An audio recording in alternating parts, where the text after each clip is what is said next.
Hey folks, how's it going? Dr. Spin. Eclectic album reviews and general musical meanderings. Another post of Tier 1 listening for you guys. This is all stuff that's new to me this year, maybe not most recent release dates, but these are all things I'm using to set the standard by which I'm going to be listening to this year's new music. And by the end of the year, of course, some of these are going to float to the top. So first one I got up is Alvvays, Blue Rev. This album got a whole lot of attention at the end of the year last year, showed up on tops of lots of lists. And the word on the street was that it was the standard bearer for 21st century power pop. And boy, that set off my alarm because I'm a fan of power pop. My jellyfish has sent me on this big long quest that went all through the 90s and the aughts. And I've just kind of kept that on the back burner of that particular style. I always enjoy checking it out. But the problem with a lot of power pop is that it becomes formulaic very quickly.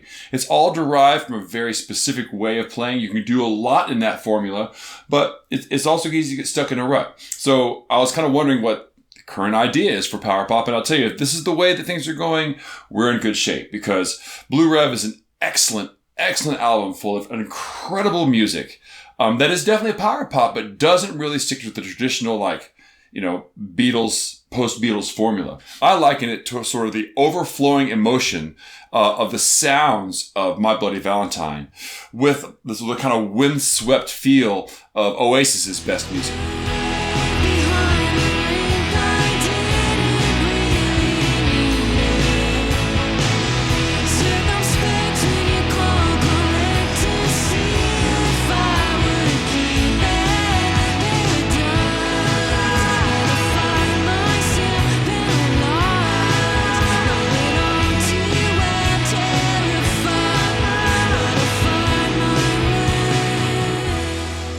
Blue Rev is emotionally urgent, it's melodically accessible, it's harmonically rich, it's lyrically meaningful, and an overall joy to listen to.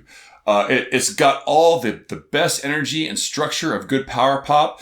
I really love the harmonic use they use here. That tune that we were just listening to has a devastating key change at the end. They just drop it down and rock it in the new key, and it sounds just amazing. It does what it's supposed to do. It lifts the tune up at the end into a whole new realm. And that kind of awareness of the use of harmony pervades the album. And despite having a very current feel, it's immediately as nostalgic. Okay, next up I got Sault's Today and Tomorrow. This is album number 3 of the big 5 album salvo that Sault threw at us at the end of last year. 5 albums, of course, that were password protected for free. And as I suspected, getting into these albums, each of them has a unique and different take.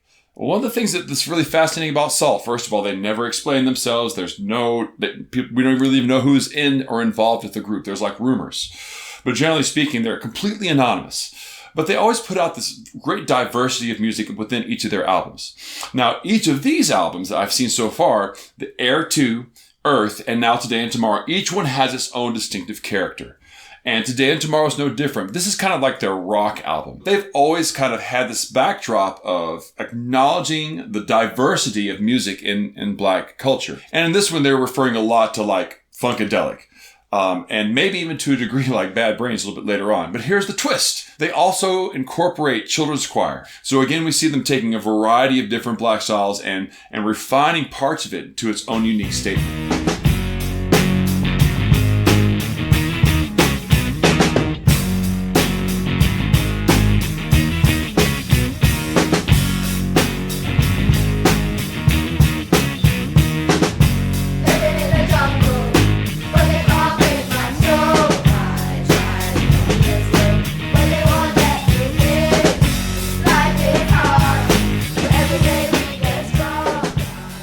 I'm endlessly fascinated by Sault right now. Even though album to album, they don't always do 100%. They don't knock it out of the park on every single album that they've made here. You can't deny that this definitely feels like a labor of love from the group, especially since they very rarely charge much, if anything, for these albums. And it's always fascinating to me that no matter how widely they seem to cast their nets, it always seems to somehow just still sound like Sault. And next up I got the Sun Ra Arkerstra, Living Sky.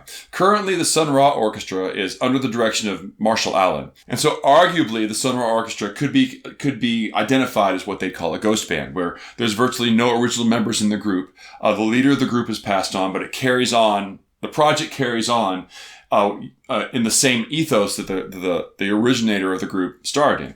And under Marshall Allen, I think they do a pretty good job of recapturing this. I do feel like this album, which was conceived in 2020 and sort of commissioned as a healing project, does capture, I think, a lot of the vibe of Sun Ra's greatest works, especially his mid-60s work.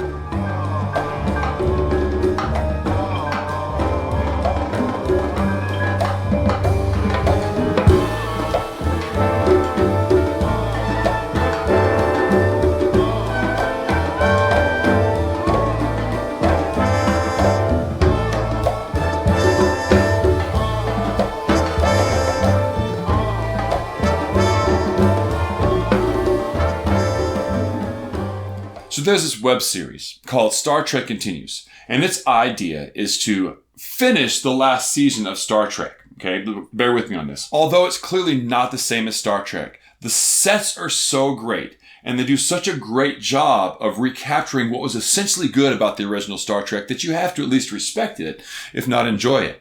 And I feel that way about this particular album. It is soothing, and it is mellow, and it's grooving, but it also has this very abrasive side to it. And there's always a sense of that they're pulling in just as many influences as they can into the blender and putting it out. And that's something that I think that Sun Ra was a big proponent of. And one of the things that I think makes this really in line with the history of the band. And finally, for this post, I've got RÜFÜS DU SOL's Solace.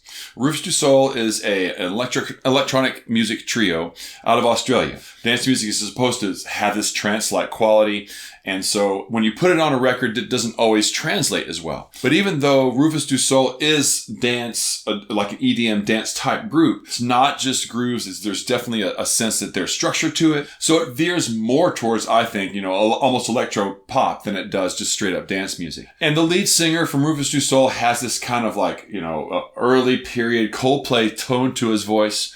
But the songs kind of fall more into the more contemporary pop stylings of like Mike Snow.